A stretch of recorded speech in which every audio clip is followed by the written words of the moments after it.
Hello welcome back Aisha's കിച്ചണിലേക്ക് എല്ലാവർക്കും സ്വാഗതം. എല്ലാവരും സുഖമായിട്ടിരിക്കുന്നു വിശ്വസിക്കുന്നു. അപ്പോൾ ഇന്ന് വന്നിട്ടുള്ളത് ഞാൻ കുറച്ച് ദിവസം മുമ്പ് പറഞ്ഞിട്ടുണ്ടായിരുന്നല്ലോ നാട്ടിലേക്ക് പോകുന്നുണ്ടെന്ന്. ഇൻഷാ അല്ലാ ഇന്നാണ് നമ്മൾ നാട്ടിലേക്ക് പോകുന്നത്. അപ്പോൾ ഇന്ന് ഷെയർ ചെയ്യാൻ പോകുന്ന ഈ ഒരു വ്ളോഗിൽ കഴിഞ്ഞ കുറച്ച് ദിവസങ്ങളിലെ വിശേഷങ്ങളൊക്കെ കൂടി ഇൻക്ലൂഡ് ചെയ്തിട്ടുള്ള വ്ളോഗാണ്. അതായത് പാക്കിങ്ങും മറ്റ് കാര്യങ്ങളും അതുപോലെ നല്ലൊരു ഫുഡ് റിവ്യൂ കൂടി ഈ ഒരു വ്ളോഗിൽ ഷെയർ ചെയ്യുന്നുണ്ട്. എന്തായാലും യു എയിലുള്ളവർക്ക് കിട്ടില്ലമായിട്ട് യൂസ്ഫുൾ ആവും. കാരണം ഈ മലബാർ കല്യാണ വീട്ടിലൊക്കെ കിട്ടുന്ന നമ്മുടെ കുട്ടൻ ബിരിയാണി ഇല്ലേ, ബീഫ് ബിരിയാണി, ആ ഒരു രുചി കിട്ടുന്ന നല്ലൊരു റെസ്റ്റോറൻറ്റും കൂടി ഞാൻ ഇവിടെ പരിചയപ്പെടുത്തി തരുന്നുണ്ട്. അപ്പോൾ എന്തായാലും വീഡിയോ മുഴുവനായിട്ട് കാണാം കേട്ടോ. അതുപോലെ വീഡിയോ ഇഷ്ടമായിട്ടുണ്ടെങ്കിൽ നിങ്ങൾക്ക് ബുദ്ധിമുട്ടാവില്ല എന്നാണെങ്കിൽ ജസ്റ്റ് ഒന്ന് ലൈക്ക് ചെയ്യാനും കൂടി നോക്കാം കേട്ടോ. അപ്പോൾ നമുക്ക് വ്ളോഗിലോട്ട് പോവാം. ആദ്യം തന്നെ ഞാൻ സമൂസയുടെ ഫില്ലിംഗ് ഒന്ന് റെഡിയാക്കി എടുക്കുകയാണ്. ഈ സമൂസയുടെ ഷീറ്റും സ്പ്രിംഗ് റോളിൻ്റെ ഷീറ്റ്സൊക്കെ ഒരുപാട് ബാക്കിയുണ്ടായിരുന്നു ഫ്രീസറിൽ. അപ്പോൾ നമ്മൾ നാട്ടിലേക്ക് പോകുമ്പോൾ എന്തായാലും ഫ്രീസറൊക്കെ മീൻസ് ഫ്രിഡ്ജൊക്കെ ഓഫാക്കിയിട്ടാണല്ലോ പോവുക. അപ്പോൾ അതൊക്കെ ഒന്ന് വേസ്റ്റ് ആക്കണ്ടെന്ന് വിചാരിച്ചിട്ട് ചിക്കനൊക്കെ വേവിച്ച് ഫില്ലിങ്ങൊക്കെ ഞാൻ നേരത്തെ റെഡിയാക്കിയിട്ടുണ്ടായിരുന്നു. മാലി വന്ന ശേഷം മാലിയാണ് സമൂസ ഒക്കെ റോൾ ചെയ്തിട്ട് റെഡിയാക്കുന്നത് കേട്ടോ.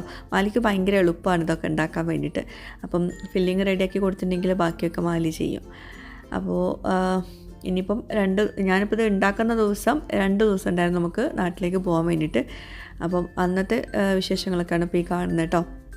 അതായത് പോകുന്നതിൻ്റെ തലേ ദിവസമാണ് നമ്മൾ ഈ സമൂസ ഉണ്ടാക്കുന്നത് കേട്ടോ. അപ്പം എൻ്റെ അമ്മാവൻ്റെ മോൻ വന്നിട്ടുണ്ടായിരുന്നു വീട്ടിലോട്ട്. അപ്പോൾ അവനക്കും കൂടി കൊടുക്കാമെന്ന് വിചാരിച്ചിട്ട് കുറച്ച് ഫ്രൈ ആക്കിയിട്ടുണ്ട്. പിന്നെ കുറച്ച് നേരം നിന്നിട്ടുണ്ടായിരുന്നുള്ളൂ. അപ്പോൾ അവനക്ക് പാർസലാണ് കൊടുത്തിട്ടുണ്ടായിരുന്നത്. അപ്പോൾ നമ്മളെ കണ്ടിട്ട് പോയി. പിന്നെ ഞാൻ ഒരുപാടൊന്നും വീഡിയോസ് എടുക്കാൻ നിന്നില്ല. കാരണം നമ്മൾ പെട്ടെന്നുള്ള പോക്കായതുകൊണ്ട് തന്നെ കുറേ പണികളുണ്ടായിരുന്നു. എന്തായാലും നമ്മൾ കുറച്ച് ദിവസത്തിന് പോവുകയാണെങ്കിൽ പോലും നമുക്ക് വീട്ടിൽ ഒരുപാട് ഒതുക്കി വെക്കാനുണ്ടാവുമല്ലോ. അപ്പോൾ ഇതിപ്പം ഞാൻ ഹിജാബ് എല്ലാം കൂടി ഒന്ന് അറേഞ്ച് ചെയ്ത് വെച്ചതാണ്. പിന്നെ നാട്ടിലേക്ക് കുറച്ച് ദിവസത്തിന് പോവുള്ളൂ. അപ്പോൾ എല്ലാം കൂടി കൊണ്ടുപോകുന്നില്ല. പക്ഷേ നമ്മൾ ഓരോ ഡ്രസ്സിനും ഞാനും റീനും ഹിജാബ് യൂസ് ചെയ്യുന്നവരല്ലേ. അപ്പം ഓരോ ഡ്രസ്സ് നോക്കിയിട്ട് വേണം നമുക്ക് ഹിജാബ് എടുക്കാൻ വേണ്ടിയിട്ട്. അപ്പോൾ അതിങ്ങനെ അവിടെ വെച്ചതാട്ടോ. പിന്നെ മുമ്പൊക്കെ ഞാൻ എൻ്റെ വീട്ടുകാർക്കും അതുപോലെ ഇക്കാൻ്റെ സിസ്റ്റേഴ്സിനും എൻ്റെ ഉമ്മാക്കും സിസ്റ്റേഴ്സിനും എല്ലാവർക്കും കൊടുക്കാറുണ്ടായിരുന്നു ഹിജാബ്. ഇപ്പോൾ എന്തോ എനിക്ക് കുറേ എന്താ പറയുക കിട്ടാത്ത ഷെയ്ഡ്സ് ഇല്ലേ, അതിലൊക്കെ ഹിജാബ്സ് ഉള്ളതുകൊണ്ട് തന്നെ എനിക്കെന്തോ ഇപ്പോൾ ആർക്കും കൊടുക്കാൻ തോന്നാറില്ല സത്യം പറയുകയാണെങ്കിൽ. പിന്നെ റീനും ഹിജാബ് യൂസ് ചെയ്യുന്നതാണ്. അപ്പം എനിക്കിപ്പം ഹിജാബ് കളക്ഷൻസ് ഒരു ഹോബി ആയിട്ടുണ്ടോ എന്നൊരു ഡൗട്ടുണ്ട്. അപ്പോൾ ഇനിയും ഉണ്ട് കേട്ടോ, ഒരുപാട് ഷെൽഫിലുണ്ട്. ഒക്കെ ഒന്ന് അറേഞ്ച് ചെയ്ത് വെക്കാനുണ്ട് ഇൻഷാ അല്ലാ. അപ്പോൾ എന്തായാലും അതൊക്കെ ഇനി ബാക്കി നാട്ടിൽ പോയി വന്നിട്ട് ചെയ്യാമെന്ന് വിചാരിക്കുകയാണ്. പിന്നെ കുറച്ച് ദിവസം മാത്രമേ നാട്ടിൽ നിൽക്കുന്നുള്ളൂ കേട്ടോ, ഒരുപാടൊന്നും നിൽക്കുന്നില്ല. കുറച്ച് കാര്യങ്ങളുണ്ടായിരുന്നു നാട്ടിൽ പോയിട്ട്. അതൊക്കെ ഞാൻ നാട്ടിലെത്തിയിട്ട് പറയാം കേട്ടോ. പലരും പറയുന്നുണ്ടായിരുന്നു എന്താണ് പോകുന്നത് പറയാത്തത്, എന്തിനാ പിന്നെ അത് ഇവിടെ പറയുന്നതെന്നൊക്കെ. എന്താണെന്ന് വെച്ചാൽ നമ്മൾ പറയുന്ന ചില കാര്യങ്ങൾ എന്തായാലും എനിക്ക് സപ്പോർട്ടീവായിട്ടുള്ള കുറച്ച് വ്യൂവേഴ്സ് ഉണ്ട്. പക്ഷേ ചിലർക്കത് നെഗറ്റീവായിട്ട് എടുക്കും. അപ്പം നമ്മൾ നാട്ടിലേക്ക് എത്തുന്നതിന് മുമ്പ് തന്നെ ആ ഒരു നെഗറ്റീവ് നമുക്ക് കേൾക്കാൻ പറ്റാത്തൊരവസ്ഥയാവും. അതുകൊണ്ടാണ് ഞാൻ നാട്ടിലെത്തിയ ശേഷം ആ കാര്യം പറയാമെന്ന് വിചാരിക്കുന്നത്. അപ്പം വേറെ പ്രശ്നങ്ങളൊന്നുമില്ല ഇൻഷാ അല്ലാ. അപ്പം ഞാൻ നാട്ടിലെത്തിയിട്ട് വിശദമായിട്ടുള്ള വിവരങ്ങൾ പറഞ്ഞുതരാം. കുറച്ച് ദിവസത്തിനാണ് പോകുന്നത്. അപ്പോൾ എന്തായാലും ബാക്കി വിശേഷങ്ങളൊക്കെ നാട്ടിലെത്തിയിട്ട് പറയാം കേട്ടോ. പിന്നെ പെട്ടെന്നുള്ളൊരു പോക്കായതുകൊണ്ട് തന്നെ നമ്മൾ സാധനങ്ങളൊന്നും വാങ്ങിച്ചിട്ടൊന്നുമില്ല. കുറച്ച് മക്കൾക്കുള്ള 1-2 ഡ്രസ്സ് ഒന്നും വാങ്ങിച്ചെന്നല്ലാണ്ട് വേറെ കൂടുതലൊന്നും വാങ്ങിച്ചിട്ടില്ല കേട്ടോ. എനിക്കൊന്നും പർച്ചേസിങ് നടത്തിയിട്ടേ ഇല്ല. അപ്പോൾ പിന്നെ അതുപോലെ നമ്മൾ ബാഗേജ് ഒരുപാടൊന്നും കൊണ്ടുപോകുന്നില്ല. എല്ലാവരുടെയും ഡ്രസ്സ് കുറച്ച് ദിവസത്തിനുള്ള ഡ്രസ്സ് മാത്രമേ എടുക്കുന്നുള്ളൂ. പിന്നെ ഞാൻ പറഞ്ഞിരുന്നല്ലോ സിസ്റ്ററിൻ്റെ മോന് കുറച്ച് ചോക്ലേറ്റ്സ് തന്നിട്ടുണ്ടായിരുന്നു നാട്ടിൽ കൊടുക്കാൻ. അതുപോലെ അമ്മാവിൻ്റെ മോന് കുറച്ച് സാധനങ്ങൾ തന്നിട്ടുണ്ടായിരുന്നു. അപ്പം അതിന് വേണ്ടി കുറച്ച് ബാഗേജ് നമ്മൾ എക്സ്ട്രാ പെട്ടി കൊണ്ടുകൊണ്ടിരുന്നു. നമ്മൾ വിചാരിച്ചു ബാഗേജൊന്നും ഇല്ലാണ്ട് എന്താ പറയുക നമ്മുടെ ഹാൻഡ് ബാഗ് വെച്ച് പോകാമെന്നായിരുന്നു വിചാരിച്ചത്. പക്ഷേ സാധനങ്ങൾ ഇവർ കൊണ്ടുവന്ന് തന്നപ്പോൾ നമുക്ക് ബാഗേജ് എടുക്കേണ്ടി വന്നു. അങ്ങനെ റൂമിൽ അവിടെ സൈഡിൽ കിടന്ന് ഉറങ്ങുന്നുണ്ട് കേട്ടോ. അപ്പോൾ മാലി ഇതാ ഉണ്ടാക്കി വെച്ചിട്ടുള്ള സ്പ്രിംഗ് റോളും അതുപോലെ സമൂസയൊക്കെ ഇങ്ങനെ സ്റ്റോർ ചെയ്ത് വെച്ചിട്ടുണ്ട്. ഇതുണ്ടാക്കിയതിൻ്റെ നെക്സ്റ്റ് ഡേ ആണ് നമ്മൾ പോകുന്നത് കേട്ടോ. അതായത് ഇപ്പോൾ ഞാൻ വോയിസ് ഓവർ കൊടുക്കുന്നത് എന്താ പറയുക പോകുന്ന ദിവസമാണ് എന്താണ് വോയിസ് ഓവർ കൊടുക്കുന്നത്. കൺഫ്യൂഷൻ ആവുന്നുണ്ടാവില്ലേ ഞാൻ അങ്ങനെ പറയുമ്പോൾ. ഇത് ഞാനിപ്പോൾ സമൂസൊക്കെ ഉണ്ടാക്കൽ ഈ നമ്മുടെ എയർ ഫ്രയറിൽ വെച്ചിട്ടാണ് കേട്ടോ. ജീപ്പാസിൻ്റെ എയർ ഫ്രയറാണ്. അടിപൊളിയാട്ടോ. ഇതിങ്ങനെ സ്പ്രെഡ് ചെയ്ത് വെക്കുക. കുറച്ച് ഓയിൽ അതിൻ്റെ മുകളിൽ സ്പ്രെഡ് ചെയ്യുക. 180 ഡിഗ്രിയിലൊരു 18 മിനിറ്റോളം മതിയാവും ഇത് നല്ല പെർഫെക്റ്റ് ആയിട്ടുള്ള സമൂസ ആയി കിട്ടാൻ വേണ്ടിയിട്ട്. ഒട്ടും തന്നെ ഓയിലില്ലാത്ത നല്ല അടിപൊളി സമൂസ ആയിരിക്കും കേട്ടോ. മുകളിൽ കുറച്ച് ഓയിൽ സ്പ്രെഡ് ചെയ്ത് കൊടുത്താൽ മതി. അപ്പോൾ ഇതാ ഇങ്ങനെ ഇരിക്കും. നല്ല ടേസ്റ്റാണ്. ഓയിലൊന്നും ഒട്ടും ഇല്ലാണ്ട് ഉണ്ടാക്കാൻ പറ്റുന്ന നല്ല അടിപൊളി സമൂസയാട്ടോ. അപ്പോൾ എയർ ഫ്രയർ വീട്ടിലുണ്ടെങ്കിൽ തീർച്ചയായിട്ടും ഇതുപോലെ ഒന്ന് ട്രൈ ചെയ്ത് നോക്കാം കേട്ടോ. പിന്നെ റോസിൻ്റെ ഒരു സ്വഭാവം എന്താണെന്ന് വെച്ചാൽ പോകുന്ന ദിവസം ആവാൻ വേണ്ടിയിട്ട് വേഗം കിടന്നുറങ്ങിയതാണ്. എന്നാൽ പിന്നെ നെക്സ്റ്റ് ഡേ ആവുമല്ലോ, പോകുന്ന ദിവസം ആവുമല്ലോ. അപ്പോൾ അതിൻ്റെ ഒരു ത്രില്ലിൽ വേഗം കിടന്നുറങ്ങിയിട്ടുണ്ട് ആൾ. പിന്നെ ഇത് സ്വീറ്റ് കോൺ ആണ്. അതും ഫ്രീസറിൽ വാങ്ങിച്ച് വെച്ചതായിരുന്നു. അപ്പോൾ അതൊന്നും ഉണ്ടാക്കി വെക്കുകയാണ്. റീനിന് ഭയങ്കര ഇഷ്ടമാണ്. പിന്നെ ബട്ടറും അങ്ങനെയുള്ള കാര്യങ്ങളൊക്കെ ഫ്രീസറിൽ നമ്മൾ പെട്ടെന്നായതുകൊണ്ട് തന്നെ ഫ്രീസറിൽ ഒരുപാട് സാധനങ്ങൾ സ്റ്റോക്ക് ഉണ്ടായിരുന്നു. ഇനി കുറച്ച് മാലിൻ്റെ അടുത്ത് കൊടുക്കണം, ബാക്കി മാക്സിമം ഉണ്ടാക്കണം എന്നൊക്കെ വിചാരിച്ചിട്ടാണ് ഇത് ചെയ്യുന്നത്. അപ്പം സ്വീറ്റ് കോൺ ജസ്റ്റ് ഒന്ന് ആവി കയറ്റിയെടുത്താൽ മതിയാവും. അങ്ങനെ ഫ്രോസൺ വാങ്ങിക്കാൻ കിട്ടും. അതിൽ കുറച്ച് മുളക് പൊടിയും ബട്ടറും ഉപ്പും പിന്നെ ചെറുനാരങ്ങയുടെ നീരും എല്ലാം കൂടി മിക്സ് ചെയ്തിട്ട് ഇതുപോലെ കഴിക്കാം. അടിപൊളിയാണ്.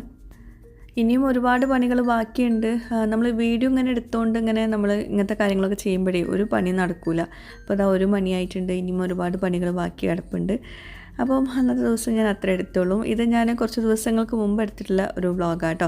അതായത് ഒരു ഫുഡ് റിവ്യൂക്കായിട്ട് പോകാനുണ്ടായിരുന്നു. അന്നത്തെ ദിവസം ഉച്ചത്തേക്ക് ഉണ്ടാക്കിയ ഫുഡ് ഐറ്റംസൊക്കെയാണത്. ചിക്കന്, ഉള്ളി, തക്കാളി, ഇഞ്ചി, വെളുത്തുള്ളി, മുളക് പൊടി, മഞ്ഞൾപ്പൊടി, മല്ലിപ്പൊടി എല്ലാം കൂടി നന്നായിട്ട് കുഴച്ചെടുത്തിട്ട് അതിൽ ചിക്കനും ചേർത്തിട്ട് നന്നായിട്ട് വേവിച്ചെടുക്കാം. പിന്നെ ഞാൻ ഒരു മുരിങ്ങക്കായും വെണ്ടയ്ക്കയും കൂടിയുള്ളൊരു പുളിങ്കറി ഉണ്ടാക്കിയതാണ്. അപ്പോൾ അതിൻ്റെ റെസിപ്പി ഞാൻ പിന്നീട് കൊടുക്കാം കേട്ടോ. എനിക്ക് വീഡിയോ എടുക്കാൻ പറ്റിയിട്ടുണ്ടായിരുന്നില്ല. അപ്പോൾ ആദ്യം അവിടെ തക്കാളി, ചെറിയ ഉള്ളി, വെളുത്തുള്ളി, മുളക് പൊടി, മഞ്ഞൾപ്പൊടി, മല്ലിപ്പൊടി, ഉപ്പ്, പുളിവെള്ളം ഇതെല്ലാം കൂടി നന്നായിട്ട് കൈകൊണ്ട് ഉടച്ചെടുത്തിട്ട് കുറഞ്ഞ വെള്ളത്തിൽ നല്ലോണം കുക്ക് ചെയ്തെടുക്കുക. അപ്പം അങ്ങനെ കുക്ക് ചെയ്തെടുത്തതിന് ശേഷം ഇതുപോലെ വേറൊരു പാനിൽ മുരിങ്ങക്കായും വെണ്ടയ്ക്കയും കൂടി ഒന്ന് വഴറ്റിയെടുത്തിട്ട് അത് ഇതിലോട്ട് ചേർത്ത് കൊടുക്കുക. ഞാൻ ഡീറ്റെയിൽ ആയിട്ട് മുമ്പ് ഷെയർ ചെയ്തിട്ടുണ്ടായിരുന്നു. ഇനി വേറൊരു ദിവസം ഷെയർ ചെയ്യുന്നുണ്ട് കേട്ടോ ഇൻഷാ അല്ലാ. പിന്നെ ഉപ്പേരിക്കായിട്ട് വെണ്ടക്ക ഫ്രൈയുമാണ് ഉണ്ടാക്കുന്നത്. അപ്പോൾ ചോറവിടെ കുക്കറിൽ റെഡി ആയിട്ടുണ്ട്. ഞാൻ മുമ്പത്തെ കുറേ വ്ളോഗ്സിൽ പറഞ്ഞിട്ടുണ്ട്, നമ്മൾ ഫുഡ് റിവ്യൂക്കായിട്ട് പോകുമ്പോഴേ കുട്ടികൾക്കും ഇക്കാക്കൊക്കെ വയറ് നിറച്ച് ഫുഡ് കൊടുത്തിട്ടാണ് ഞാൻ അവിടെ നിന്ന് കൊണ്ടുപോവുക. എന്താണെന്ന് വെച്ചിട്ടുണ്ടെങ്കിൽ നമ്മൾ ഫുഡ് റിവ്യൂ എന്ന് പറയുമ്പം അത്യാവശ്യം സമയമെടുക്കുന്നൊരു സംഭവമാണ്. കുറേ വീഡിയോസ് എടുത്ത് കുറേ ടേസ്റ്റൊക്കെ നോക്കി അപ്പോൾ കുറേ സാവകാശം വേണം. അപ്പം മക്കൾക്ക് വിശന്നുകൊണ്ടിരിക്കുന്ന സമയത്ത് നമുക്കതിനൊന്നും ഒരു മൂഡുണ്ടാവില്ല. അപ്പോൾ അവർക്ക് ഫുഡൊക്കെ കൊടുത്ത് വേണം ഇങ്ങനത്തെ പരിപാടിക്ക് പോകാൻ വേണ്ടിയിട്ട്.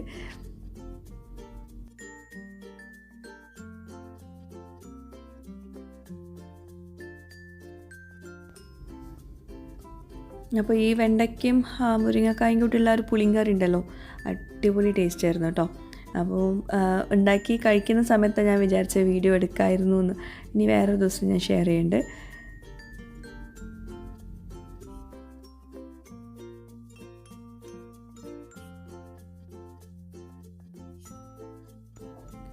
റൂയിമോൾക്ക് എരിവും പുളിയുള്ള കറിയൊക്കെ ഭയങ്കര ഇഷ്ടമാണ്. അപ്പോൾ അതിൻ്റെ മണം വന്നപ്പോൾ തന്നെ കുറേ നേരമായിട്ട് ഇങ്ങനെ പറയുന്നുണ്ടായിരുന്നു ചോറ് വേണമെന്ന്.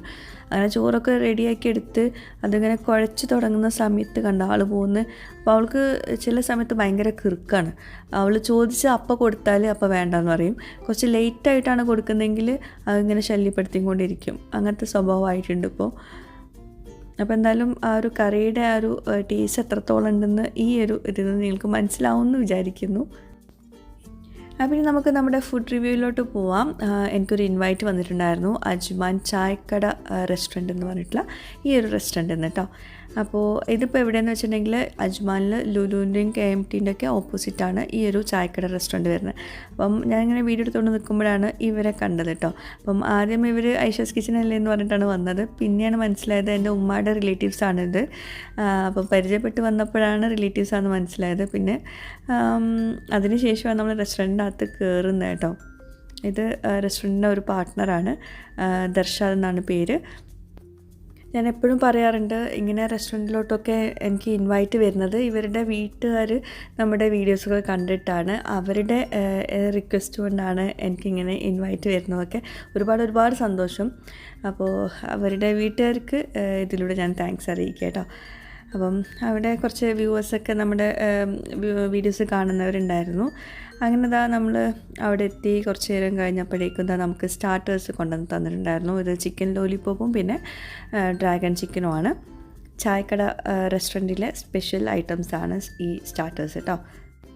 അപ്പോൾ ഇതിനൊക്കെ മുമ്പ് ഞാനൊരു കാര്യം നിങ്ങളോട് പറയാം. ഈ ഒരു റെസ്റ്റോറൻറ്റിലെ ഒരു കിടിലൻ സംഭവം ഉണ്ട് കേട്ടോ. എന്താണെന്ന് വെച്ചാൽ ഇവിടെ വരുവാണെങ്കിൽ നിങ്ങളിത് കഴിച്ചിരിക്കണം. ഏതാണെന്നറിയോ? ഇവിടുത്തെ ബീഫ് ബിരിയാണി. അതായത് നമ്മുടെ നാട്ടിലെ മലബാർ കല്യാണ വീട്ടിലൊക്കെ കിട്ടുന്ന ബിരിയാണി ഇല്ലേ, അതിവിടെ ഉണ്ട്. അപ്പോൾ ആദ്യം നമുക്ക് ഇതിൻ്റെ ടേസ്റ്റൊക്കെ അറിഞ്ഞിട്ട് നമുക്ക് അതിലോട്ട് പോവാം. അപ്പോൾ ഡ്രാഗൺ ചിക്കനും ചിക്കൻ ലോലിപോപ്പും കഴിച്ചു, അടിപൊളിയായിരുന്നു. അപ്പോൾ അതിൻ്റെ ഇടയ്ക്ക് നമ്മുടെ വ്യൂവേഴ്സ് വന്നിട്ട് സംസാരിക്കാനൊക്കെ വരുന്നുണ്ടായിരുന്നു കേട്ടോ. കുറേ പേരെ ഇവിടുന്ന് കണ്ടിട്ടുണ്ടായിരുന്നു കേട്ടോ. പിന്നെ ഇത് ഇവിടുത്തെ വേറൊരു സ്പെഷ്യലാണ് ചിക്കൻ ചാർക്കോൾ. അപ്പം വേറെ ഒന്നും പറയാനില്ല, ഇവിടെ എല്ലാതും എബോവ് ആവറേജ് ടേസ്റ്റ് തന്നെയായിരുന്നു. പക്ഷേ എനിക്ക് ഇവിടെ എടുത്ത് പറയേണ്ട ഒരു സംഭവമാണ് ആ ബീഫ് ബിരിയാണി. അതായത് എത്തുന്ന സമയത്ത് ഞാൻ പറഞ്ഞുതരാം. അത് എത്തുന്ന വരെ എനിക്ക് എന്തോ ഒരു വെപ്രാളം പോലെ ആവുന്നുണ്ട്. അതാണ് എനിക്കിതിനൊന്നും പറയാൻ തോന്നാത്തത്. കാരണം ഇതെല്ലാം നല്ല ടേസ്റ്റ് ഉണ്ടായിരുന്നു. പക്ഷേ ഇവിടുത്തെ ബീഫ് ബിരിയാണി ഒരു സംഭവമായിരുന്നു കേട്ടോ. UAE കിട്ടുന്നതിൽ വെച്ചിട്ട് ഏറ്റവും ബെസ്റ്റ് ബീഫ് ബിരിയാണി എന്ന് വേണമെങ്കിൽ പറയാം. അപ്പോൾ നമ്മുടെ ബിരിയാണി ഇവിടെ എത്തിയിട്ടുണ്ട്. നമ്മുടെ മലബാർ കല്യാണ വീടുകളൊക്കെ കിട്ടുന്ന ആ ഒരു കുട്ടൻ ബിരിയാണി അല്ലെങ്കിൽ ആ ബീഫ് ബിരിയാണി ഇതാണ് സംഭവം കേട്ടോ. നല്ല നാടൻ, എന്താ പറയുക, എനിക്കൊന്നും പറയാൻ വാക്കുകളില്ല. ഞാൻ ഇപ്പം അടുത്തൊന്നും ഇങ്ങനെ ഇത്രയും രുചികരമായിട്ടുള്ള ഒരു ബീഫ് ബിരിയാണി കഴിച്ചിട്ടില്ല. ബീഫ് ബിരിയാണി ഫാൻസാണ് അല്ലെങ്കിൽ നിങ്ങൾ മലബാർ ഭാഗത്തുള്ളവരാണ്, നാട്ടിലെ ആ ഒരു കല്യാണ വീട് സ്റ്റൈൽ ബിരിയാണി നിങ്ങൾക്ക് കഴിക്കാൻ ആഗ്രഹമുണ്ടെങ്കിൽ ഈ ഒരു റെസ്റ്റോറൻറ്റിൽ വന്നോളൂ. ഇവിടുത്തെ എല്ലാ ബിരിയാണിയും നല്ല ടേസ്റ്റാണെന്ന് പറഞ്ഞിട്ടുണ്ട് കേട്ടോ. ഞാനെന്തായാലും ബീഫ് ബിരിയാണി മാത്രമേ ടേസ്റ്റ് ചെയ്ത് നോക്കിയിട്ടുള്ളൂ. അതന്നെ കിട്ടില്ല ടേസ്റ്റായിരുന്നു. പിന്നെ ഇവിടെ വേറെ കുറച്ച് സ്പെഷ്യൽസ് ഉണ്ട്. എന്താണെന്നറിയോ? വീക്കെൻഡ് സ്പെഷ്യൽ ഐറ്റംസ് ആണ്. കാട്ടുപോത്ത് റോസ്റ്റും അതുപോലെ താറാവ് റോസ്റ്റ്, അതൊക്കെ കേട്ടോ. അപ്പോൾ അതാണ് കാട്ടുപോത്ത് വരട്ടിയത്. പിന്നെ ഇത് ബീഫ് വരട്ടിയതാണ്. ഫസ്റ്റ് കാണിച്ച അത് ബീഫ് ഫ്രൈ ആണ്. അങ്ങനെ കുറേ സ്പെഷ്യൽ നാടൻ വിഭവങ്ങളൊക്കെ ഉണ്ട് കേട്ടോ. ഈ കാണുന്നുണ്ടല്ലോ, ഒരു രക്ഷയില്ല, ചെമ്മീൻ കറി കേട്ടോ. എന്താ പറയുക, എനിക്ക് വാക്കുകളില്ല. അത് ചോറിൻ്റെ കൂടെയും അതുപോലെ ചപ്പാത്തി, പൊറോട്ട, അതിൻ്റെ കൂടെയൊക്കെ നല്ല കോമ്പിനേഷൻ ആയിരിക്കും. ഞാനിത് കോമ്പിനേഷൻ ആക്കിയിട്ട് എടുത്തിട്ടുള്ളത് ഇതിൻ്റെ കൂടെ നെയ്പത്തിരി ആയിരുന്നു. ഒരു രക്ഷയില്ലാത്ത ടേസ്റ്റായിരുന്നു. എനിക്ക് പിന്നെ ഞാൻ പറഞ്ഞല്ലോ, നമ്മൾ വീട്ടിൽ നിന്ന് ഫുഡ് കഴിച്ച് വന്നുകൊണ്ട് തന്നെ വയറ് ഫുള്ളായതുകൊണ്ട് തന്നെ അങ്ങോട്ട് കഴിക്കാൻ പറ്റില്ല. പക്ഷേ ഭയങ്കര ടേസ്റ്റ് ആയിരുന്നു എല്ലാം. ഇതാണ് നെയ്പത്തിരി കേട്ടോ. ഇവിടുത്തെ സാധാ നെയ്പത്തിരി പോലെയല്ല, വേറൊരു സ്പെഷ്യൽ ടേസ്റ്റ് തന്നെ ഉണ്ടായിരുന്നു കേട്ടോ. ഈ നെയ്പത്തിരിക്ക് കാണുമ്പോൾ തന്നെ നിങ്ങൾക്ക് മനസ്സിലാവുണ്ടാവും. അപ്പോൾ ഈ റെസ്റ്റോറൻറ്റിൽ മുമ്പ് വന്ന് ഫുഡ് കഴിച്ചവരാണെങ്കിൽ ഒന്ന് എനിക്ക് കമൻറ്റ് ചെയ്യൂ കേട്ടോ. ഇതാണ് നമ്മുടെ താറാവ് വരട്ടിയത് കേട്ടോ, താറാവ് റോസ്റ്റ്. അതും ആ ഒരു മസാലയൊക്കെ ഭയങ്കര ടേസ്റ്റ് ഉണ്ടായിരുന്നു. എനിക്ക് പേഴ്സണലി എല്ലാതും ഇങ്ങനെ എടുത്തെടുത്ത് പറയാൻ എനിക്ക് ആഗ്രഹമില്ല. പക്ഷേ ഓവറോൾ എല്ലാം എബോവ് ആവറേജ് ടേസ്റ്റ് ആയിരുന്നു. അതിൽ എടുത്തെടുത്ത് പറയാനുള്ളത് ബീഫ് ബിരിയാണി തന്നെയാണ്. പിന്നെ നമ്മുടെ ചാർക്കോള്, അതുപോലെ ചെമ്മീൻ കറി, പിന്നെ ഈ കാട്ടുപോത്ത്, അതൊക്കെ കേട്ടോ. പിന്നെ എന്തായാലും നിങ്ങൾക്ക് എല്ലാം ഈ കാണിച്ച എല്ലാതും മസ്റ്റ് ട്രൈ തന്നെയാണ്. എല്ലാം നല്ല ടേസ്റ്റ് ഉണ്ടായിരുന്നു. അപ്പോൾ ഞാനിത് എല്ലാം കൂടി ഒരുമിച്ച് ഇങ്ങനെ ടേസ്റ്റ് ചെയ്യുമ്പോൾ നമുക്ക് എല്ലാ മസാലയും ഒരേപോലെ തോന്നും. പക്ഷേ സെപ്പറേറ്റ് ആയിട്ട് ഫുഡിൻ്റെ കൂടെ കഴിക്കുമ്പോഴാണ്, മീൻസ് ദോശയുടെ കൂടെ പൊറോട്ടയുടെ കൂടെ ഒക്കെ കഴിക്കുമ്പോഴാണ് നമുക്ക് ആ കറക്റ്റ് ടേസ്റ്റ് കിട്ടുക.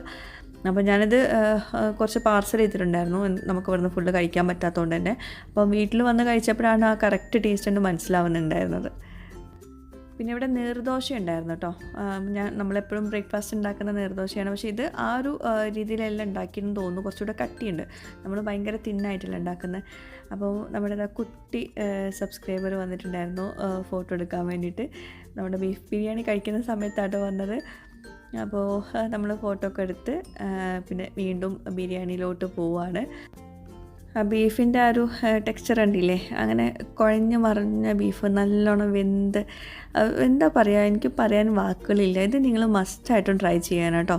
ബീഫ് ബിരിയാണി ഫാൻസ് ആരെങ്കിലും ഉണ്ടെങ്കിൽ എന്തായാലും മസ്റ്റായിട്ടും ട്രൈ ചെയ്യുക. ഇവിടെ വന്ന് കഴിക്കാൻ പറ്റാത്തവർക്ക് തീർച്ചയായിട്ടും നിങ്ങൾക്ക് ഡെലിവറി ചെയ്യാം കേട്ടോ.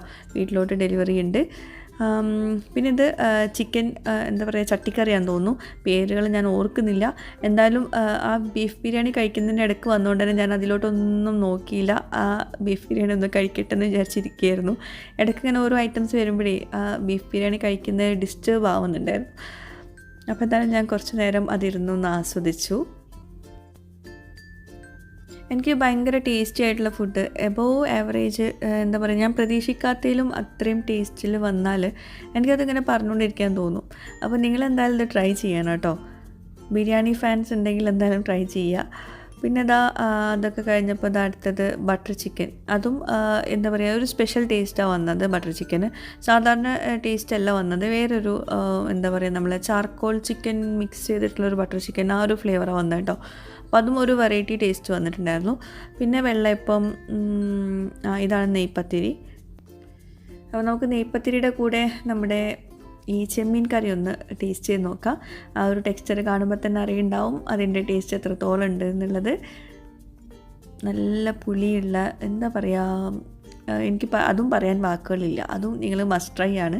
ചോറിൻ്റെ കൂടെയൊക്കെ നല്ല കോമ്പിനേഷൻ വരുന്ന കറിയാണ്. ചോറിൻ്റെ കൂടെയും അതുപോലെ പൊറോട്ട ചപ്പാത്തീൻ്റെ കൂടെയൊക്കെ കോമ്പിനേഷൻ വരുന്നതാണ്. റൂയിമോൾ കണ്ടോ കറിയുന്നത്? റൂയിമോൾക്ക് ഇന്ന് എന്തോ ഉറക്കത്തിൻ്റെ കുറവുകൊണ്ടാണോ എന്നറിയില്ല, ഭയങ്കര മൂഡ് ഓഫ് ആയിരുന്നു. അപ്പോൾ അതുകൊണ്ട് അവളായിട്ട് പുറത്ത് പോയിട്ടുണ്ടായിരുന്നു നമ്മൾ വീഡിയോ എടുക്കുന്ന സമയത്ത്. പിന്നെ എല്ലാവരും ഭക്ഷണം കഴിച്ചിട്ടാണല്ലോ വീട്ടിൽ നിന്ന് ഇങ്ങോട്ടേക്ക് വന്നത്. അപ്പോൾ അതുകൊണ്ട് വലിയ കുഴപ്പമുണ്ടായിരുന്നില്ല. അപ്പോൾ ഞാൻ അതുകൊണ്ട് മാത്രമാണ് വീഡിയോ എടുത്തത് കേട്ടോ. നല്ല ബഹളമായിരുന്നു റൂഹി. ഇതാണ് ഇവിടുത്തെ നീർദോശ. കുറച്ച് കട്ടിയുണ്ട്. നമ്മളിങ്ങനെയല്ല ഉണ്ടാക്കുക, നമ്മൾ കുറച്ച് ഹോൾസൊക്കെ ഉണ്ടാവും, കുറച്ചുകൂടെ ക്രിസ്പിനെസ്സൊക്കെ ഉണ്ടാവും നമ്മൾ ഉണ്ടാക്കുന്ന നീർദോശയ്ക്ക്. അപ്പോൾ ഇത് എങ്ങനെയാണ് ഉണ്ടാക്കിയെന്ന് എനിക്കറിയില്ല, എന്തായാലും അത് നീർദോശ എന്നാണ് അവർ പറഞ്ഞത്. പിന്നെ ഇത് ബട്ടർ ചിക്കന്, നേരത്തെ കാണിച്ചത് ചട്ടിക്കറിയാണ്, ചിക്കൻ ചട്ടിക്കറിയാണ്. ഇതാണ് ബട്ടർ ചിക്കന്.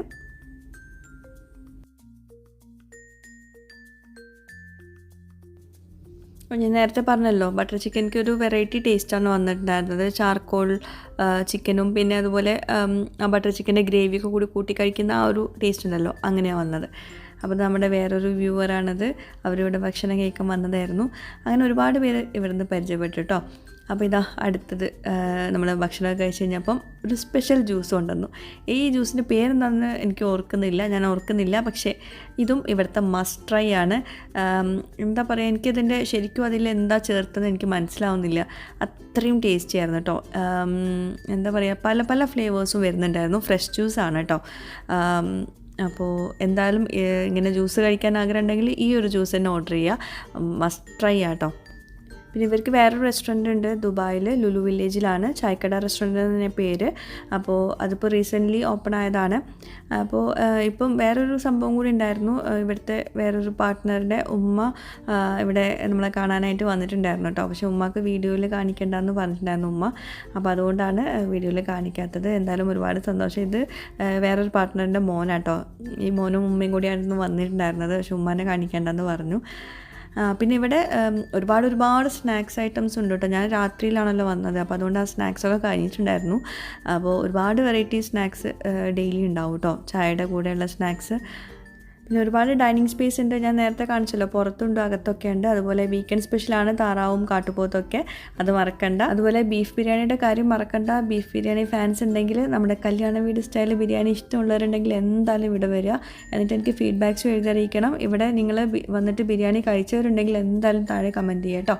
അപ്പോൾ എന്തായാലും നിങ്ങളുടെ ഫീഡ്ബാക്സിനായിട്ട് പ്രതീക്ഷിക്കുന്നു. ഇന്നത്തെ വീഡിയോ ഇഷ്ടമായിട്ടുണ്ടാവുമെന്ന് വിശ്വസിക്കുന്നു. ഇഷ്ടമായാൽ ലൈക്ക് ചെയ്യാൻ മറന്നു പോകരുത്. താങ്ക്